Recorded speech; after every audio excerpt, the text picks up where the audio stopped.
கர்த்தராகிய இயேசு கிறிஸ்துவுக்குள் எனக்கு மிகவும் பிரியமான என் அன்பு சகோதர சகோதரிகளே, இது கடைசி நாட்கள்.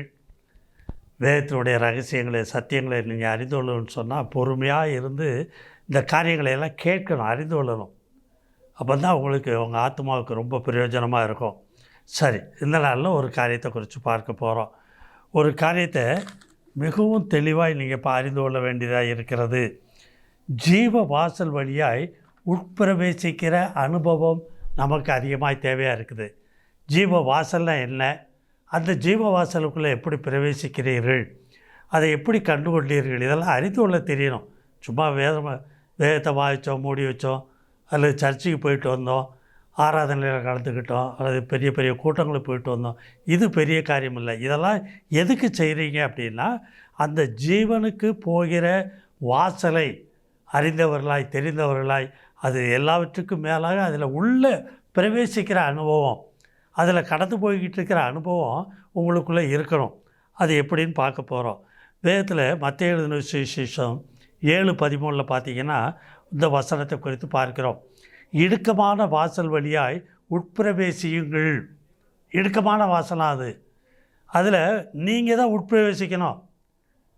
தேவனை உங்களை புஷ் பண்ணி உள்ளே தள்ளி விட மாட்டார், ஆவியானவர் தள்ளி விட மாட்டார், குமாரன் தள்ளி விட மாட்டார். நீங்கள் உட்பிரவேசிங்கிறாரு. ஏன்னா கேட்டு போகிற வழி விசாலமாக இருக்குது, விரிவாக இருக்குது. அந்த வழியும் விசாலமாக இருக்குது. அதில் பிரவேசிக்கிறவர்கள் அநேகராக இருக்கிறாங்க. இதான் உலகத்து ஜனங்கள். மரித்தோர் ஜீவனை அடையாமல் மாம்சத்தின் வழியாய் நடக்கிற ஜனங்கள், அதான் கேட்டுக்கு போகிற வழி. கேட்டில் போய் தான் முடியும். ஆனால் அதில் போகிறாங்க. ஆனால் நீங்களும் நானும் அழைக்கப்பட்ட பொழுது பலவீனர்கள் தான். அதில் உள்ளே பிரவேசிக்கணும்னா, இடுக்கமான வாசலுக்குள்ளே பிரவேசிக்கிறோம்னா, நம்முடைய ஆவிக்குரிய சரீரம், ஆவிக்குரிய உள்ளான மனிதன் பலப்பட்டிருக்கணும். வியாதியோடு கிடக்கூடாது, குருடர்களாக இருக்கக்கூடாது, பலவீனம் உள்ளவர்களாக எங்கள் படுக்கையில் கிடக்கக்கூடாது, திமிர்வாதக்காரனாக இருக்கக்கூடாது. இதான் பெதஸ்தா. சபையில் நீங்கள் பெதஸ்தாலேயே கிடந்துக்கிட்டு இருக்கக்கூடாது. சுகடையணும். நேரத்தோட தண்ணீரில் இறங்கி முழுக்கி ஞானஸ்தானம் எடுத்தவர்களாய் கடந்து என்ன வியாதியாக இருந்தாலும் நீங்கள் பலப்பட்டவர்களாக எழுந்து போகிறவங்களாக இருக்கணும். அப்படியே வந்த விதமாக சர்ச்சுக்குள்ளே சபைக்குள்ளே எத்தனை வருஷத்துக்கு முன்னாடி வந்தீர்களோ அதே நிலையில் இருக்கக்கூடாது. சுகமடைந்தவங்க தான் உள்ளே போக முடியும். ஏன்னு சொன்னால் நீங்கள் அழைக்கப்பட்ட பொழுது எல்லாம் பலவீனர்கள் தான், பாவிகளாக தான் அழைக்கப்பட்டிருந்தோம். அது 1 கொரிந்தியர் 1:26-31 வசனம் வரைக்கும் வீட்டில் வாசிக்கப்பா. உங்களை தான் அழைத்தார், தெரிந்து கொண்டார், நீங்கள் அவரை தெரிஞ்சுக்கிடலை, பலவீனம் உள்ளவர்கள் தான். ஆனாலும் நீங்கள் உங்களை பலப்படுத்துகிறாரு. நீங்கள் எந்திரிச்சு பலப்படணும். நீங்கள் தான் அதில் உள்ள உட்பிரவேசிக்கணும். அதில் என்ன எப்படி கொடுக்குறாரு பார்த்தீங்கன்னு சொன்னால், மத்தேயு 7:13 அது இடுக்கமான ஒரு வாசல். ஒட்டகம் ஊசியின் காதில் நுழையிறதுக்கு ஏதோ ஐஸ்வர்யவானுக்கு மாத்திரம் சொல்லப்பட்டது நினைக்காங்க. அம்மா உனக்கு தான், ஐயா உனக்கு தான் ஐயா. அது இடுக்கமான வாசல், அதுக்குள்ளே நீ பிரவேசிக்கிறோம். எப்படி பிரவேசிக்க போகிறீங்க அப்படின்னு சொன்னால், அதை 1 யோவான் 5:3 நாம் தேவனுடைய கற்பனைகளை கைக்கொள்வதே அவரிடத்தில் அன்பு வருவதாகும். அவருடைய கற்பனைகளை கைக்கொள்ள வேண்டியிருக்கு. அதில் முதல்ல பிரயாசம் எடுக்கணும். பாடுதான், உபத்திரவம் தான். ஏசுநாதரை பின்பற்றினா நிறையா உபத்திரவம் வந்துடும் சொல்லி நீ ஒதுங்கி இருந்தீங்கன்னா ஒரு காலத்துலேயும் தேரமாட்டேன். ஊழியக்காரோட தேற்ற முடியாது. எத்தனை வருஷமான சபையில் இருந்தாலும் தேற்றவே முடியாது. பாடுகளில் நீ கடந்து வர்றதுக்கு உன்னை பலப்படுத்துகிற கிறிஸ்துவினால் எல்லாவற்றையும் செய்ய எனக்கு பலன் உண்டு என்று சொல்லி நீ வரணும். 2 யோவான் 6 நாம் அவருடைய கற்பனைகளில் நடப்பதே அன்பு. அன்பாக இருக்கேன் முழு இதயத்தோடு தேவனிடத்தில் அன்பு வரும்னு சொன்னால், நீ மாம்சத்துக்குரியவனாயிராதபடி ஆவிக்குரியவனாக மாறினால் ஒளியே அன்பு உனக்குள்ளே வராது. சுத்த இருதயம், நல்மனசாட்சி, மாயமற்ற விசுவாசத்தில் தான் அன்பே உனக்குள்ளே பிறக்கும். அந்த அன்பு வந்தால் தான் இடுக்கமான வாசலில் உள்ள நுழைய முடியும். சகலத்தை அது தாங்கும், சகலத்தை விசுவாசிக்கும். பவுலப்போஸ்தலன் எழுதுகிற அன்புங்கிற காரியத்துக்கு உள்ள விளக்கத்தை போய் வாசித்து பாருங்கள். கொரிந்தியருக்கு எழுதுகிற நிருபத்தில் அது இருக்குது. அது வந்துருச்சுன்னா ஆட்டோமேட்டிக்காக அது நுழைஞ்சிரும், கடந்து போயிடும் இடுக்கமான வாசலில். ஆகவே நீங்கள் ஆதி முதல் கேட்டிருக்கிறபடி நடந்து கொள்ள வேண்டிய கற்பனை இதுவே. அன்பாக இருக்கணும், அவ்வளோதான். தேவனிடத்தில் நீ அன்பாக இருக்கணும். முதல்ல முழு இதயத்தோடு, முழு ஆத்மாவோடு, முழு பலத்தோடு அன்பாக இருக்க நீ பிரயாசப்பட்டு தேடினால் அந்த இடுக்கமான வாசலில் உள்ளே நுழைய முடியும். இல்லைன்னா முடியாதுப்பா. சொல்லலாம், இத்தனை வருஷம் நான் கிறிஸ்தவனாக இருக்கிறேன், நானும் ஜீவன் அடைஞ்சிட்டேன். உன்னை ஏமாற்றி வச்சுருப்பாங்க. ஜீவன்கிறதே அன்பாக இருக்கிறதா. அன்பு தான் ஜீவன். உன் ஆத்மாவுக்கு, உன் ஆவிக்கு, உன் இருதயத்துக்கு, உன் மனதுக்கு. அந்த அன்பு இல்லைன்னு சொன்னால் இந்த காரியத்தை அறிய முடியாது. ஆகவே கலாத்தியர் 5:17 வாசிச்சிங்கன்னா, நீ மாம்சத்துக்குரியவனாக இருந்தால், அதிலேருந்து வெளியரங்கமாகறதெல்லாம் அறிஞ்சிருக்கீங்க. அது ஆவிக்கு விரோதமாக போராடிக்கிட்டே இருக்கும். உள்ளேருந்து மோசமான தீட்டான காரியங்கள்லாம் வெளிப்பட்டுக்கிட்டே இருக்கும்ப்பா. கவனிக்கிறியா? கேட்குறியா? கேளு கொஞ்சம் நேரம். இது என்னமோ போதிக்காரன்னு நினச்சி ஓரமாக ஒதுக்கிட்டு போயிடாத. நீ ஜீவனுக்குள்ளே பிரவேசித்து உள்ள வழி நடந்து வரணும்னு சொன்னால் இதெல்லாம் இவ்வளோ தேவையாக இருக்குது. ஏன்னா மாம்சம் ஆவிக்கு விரோதமாகவும் ஆவி மாம்சத்துக்கு விரோதமாக போராடிக்கிட்டு இருக்கோம். நீ மாம்சத்தை விட்டு ஆவிக்குரியவளாய் மாறினால் ஒழிய மாம்சத்துக்குரிய கிரியைகளை அழிக்க முடியாது. உன்னால் இதுக்குள்ளே வர முடியாது. கேட்டுக்கு போகிற வழியில் தான் அது உன்னை எதிர்பார்த்துக்கிட்டே இருக்கும். அதுக்குள்ளே தான் நீ புகுந்து போய்கிட்டே இருக்க பிரியப்படுவேன். வனாந்தரத்தில் 40 வருஷமாக வழி நடத்தினாலும் எய்ப்தை நோக்கி பார்த்துருந்த அந்த வணங்கா கழுத்துள்ள ஜனத்தை போல தான் நீயும் இருப்பாய்.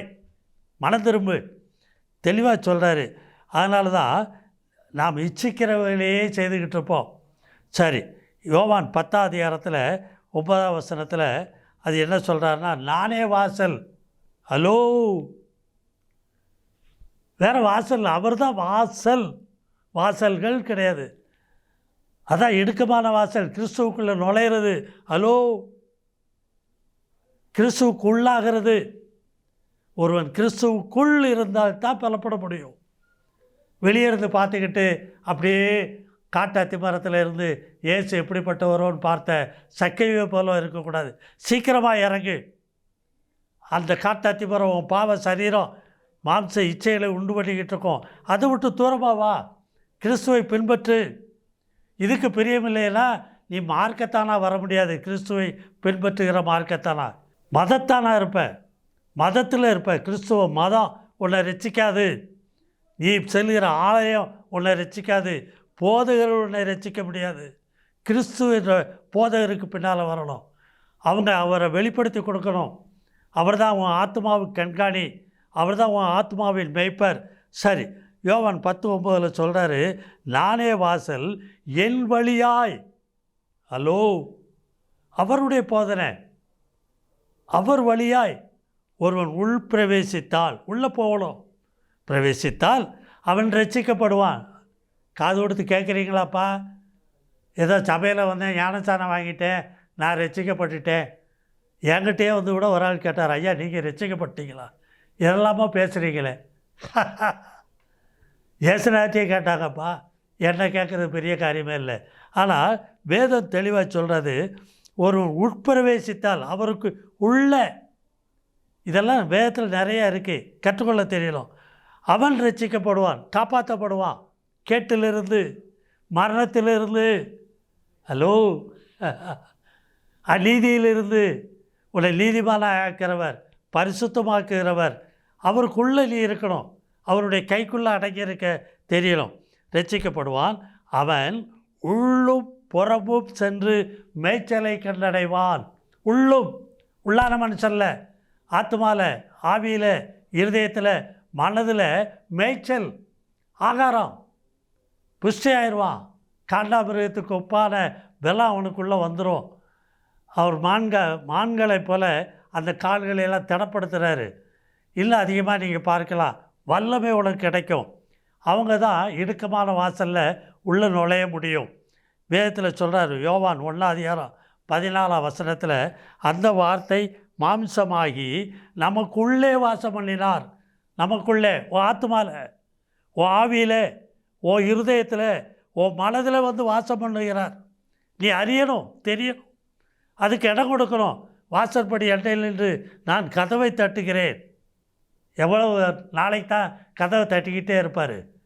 நீ தான் அவர் சத்தத்தை கேட்டு கதவை திறந்தால் நான் அவனுக்குள் பிரவேசித்து அவனோடைய போஜனம் பண்ணுவேன்னு சொன்னார். அவனுடைய ஆத்மா, ஆவி, இருதயம், மனது எல்லாம் அவர் உள்ள ஆகாரத்தை கொடுக்கிறார். எப்படியா? அந்த வார்த்தை மாம்சமாகி கிருபையினாலும் சத்தியத்தினாலும் நிறைந்தவராய், கிருபை உனக்கு உள்ள ஆத்மாவில், ஆவியில், இருதயத்தில், மனதில் கொண்டாந்து தான் கிருபையை கொடுப்பார். இல்லை மாம்சத்தில் இல்லைப்பா. மாம்சத்துக்கு இறக்கத்தான் வெளிப்படுத்த முடியும், பாவங்களை மன்னிக்க முடியும். மாம்சத்தை எந்த வகையிலும் வேறு வகையில் பலப்படுத்த முடியாது. நீ அவரோடு கூட சிலுவையில் அறைய ஒப்பு கொடுக்கணும். நீ மரித்து அவரோடு உயிர்த்தெழுந்த அனுபவத்தில் இருந்தால் ஒழிய இந்த இடுக்கமான பாதையில் கடந்து வந்தேன் என்று நீ சொல்ல முடியாது, அனுபவிக்க முடியாது. இன்னும் சொல்கிறாரு, அவர் நமக்குள்ளே வாசம் பண்ணினார், அவருடைய மகிமையை கண்டோம். அவருடைய கிரியை உள்ளே வந்து எல்லாத்தையும் புதுப்பிக்கிறார். உன் இருதயம் புதுப்பிக்கப்படும், உயிர்ப்பிக்கப்படும். உன் ஆவி புதுப்பிக்கப்படும், அது உயிர்ப்பிக்கப்படும். உன் மனது புதுப்பிக்கப்படும், அது உயிர்ப்பிக்கப்படும். ஹலோ, உன் ஆத்மா அவ்வளவு சந்தோஷமாக இருக்கும் உள்ள, ஏன்னா அதில் உள்ளே பிரவேசிக்கிறவங்க. இன்னும் சொல்கிறார் யோவான் 8:12, இயேசு மறுபடியும் இயேசு ஜனங்களை நோக்கி, நான் உலகத்துக்கு ஒளியாக இருக்கிறேன். ஹலோ, என்னப்பா நீ நான் இருக்கிற பட்டணத்துக்கு தெருவுக்காக வெளிச்சமாக இருக்கார், ஒளியாக இருக்கார்? இல்லை, உனக்குள்ளே உன் ஆத்மாவில் ஒளியாக இருக்கிறாரு. உன் ஆவியில், உன் இருதயத்தில், உன் மனதுக்குள்ளே அவர் ஒளியாய் வெளிப்படுறாரு. இன்னும் சொல்கிறாரு, என்னை பின்பற்றுகிறவன் இருளில் நடவாமல்.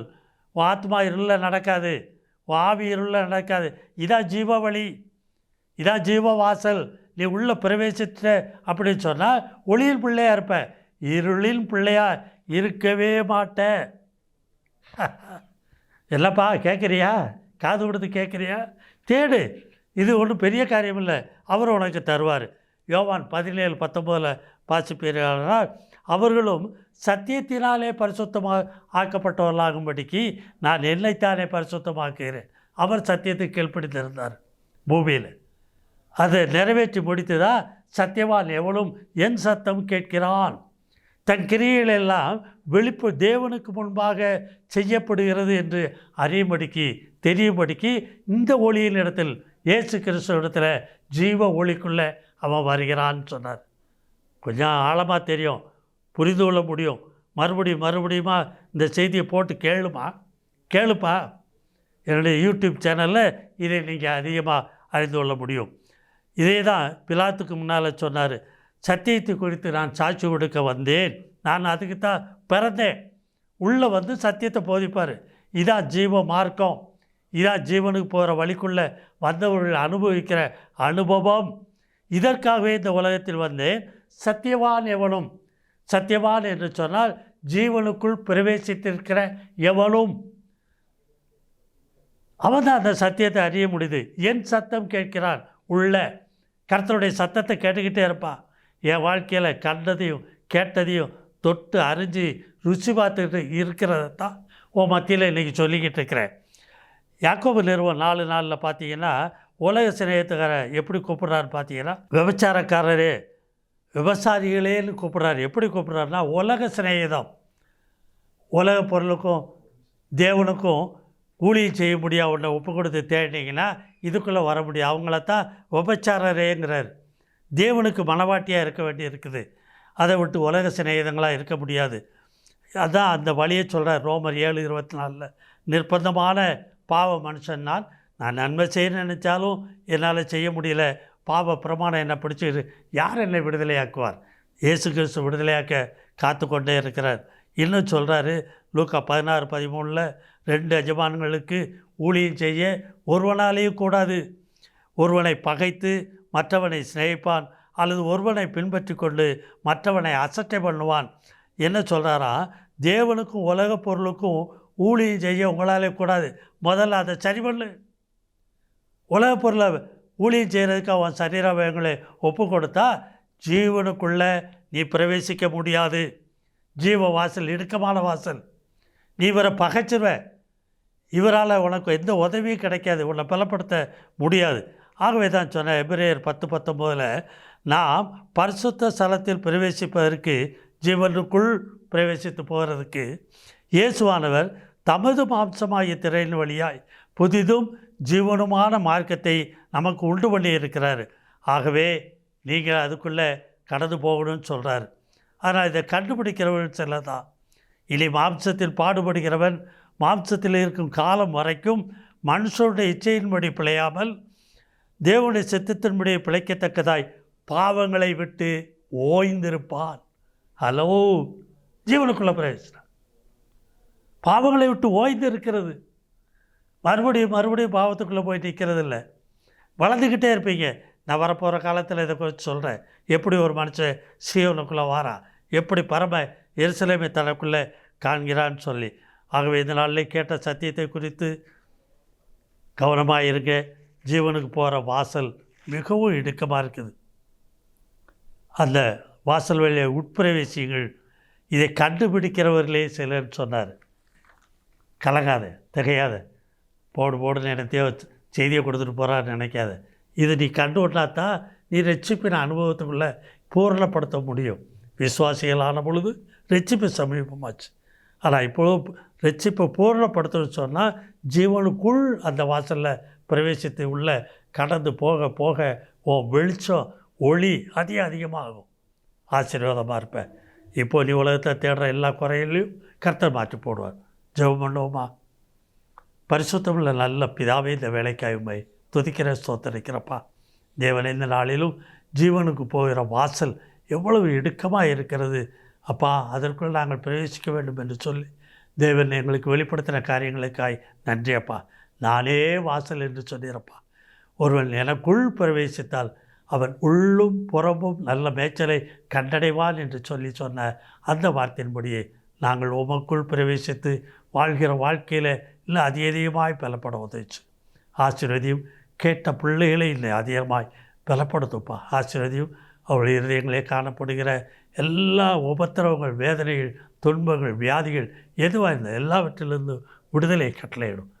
ஜீவனுக்குள் பிரவேசிக்கத்தக்கதாய் இன்னும் பெதஸ்தாவிலே கிடைக்கிற பிள்ளைகளாய் சபையிலே இருக்காதபடி அதிலிருந்து இறங்கி அவர்கள் சுகமடையத்தக்கதாய் உதவி செய்யும். ஆசீர்வதியும் பலப்படுத்தும். முற்றிலுமாக இந்த பிள்ளைகளை காத்துக்கொள்ளுப்பா. துதிக்கணமாய் மேலா ஒருவரும் கேர் எடுக்கிறோம். கர்த்தரும் ஆர்மே ரசிக்கிறோமா. இயேசு கிறிஸ்துவின் மூலம் ஜெபம் கேளும் ஜீவனுள்ள நல்ல பிதாவே, ஆமென். பயப்படாது, கர்த்தர் உன்னோடு. For contact, Evangelist K.P. John David, Door of the Light Ministries, Kovilpatti, 628-502. Phone number 7200-620090, 8072148809. Bank details: State Bank of India, Kovilpatti. Account number 110177951101. Branch code 00859. IFS code SBIN 0000859. MICR code 627002011. SWIFT code SBI NIN BB 469.